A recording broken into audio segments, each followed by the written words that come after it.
previous lesson, we align them based on X or Y axis, and you can see the distance between them are different, and we want to make them even. You have to select all of this object that you want, then right click, go into the tool and distribute.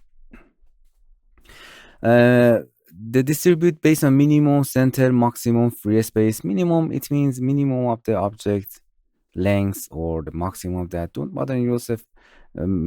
Distribute them based on center of them. It's better center.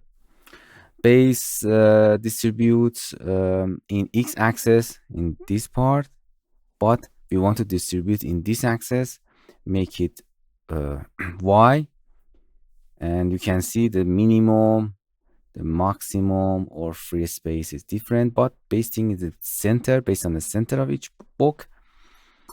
Align to selection scene, the best thing is a fixed distance. With this slider, you can choose which distribute do you want to use. You can see the distance between the box are even, and done.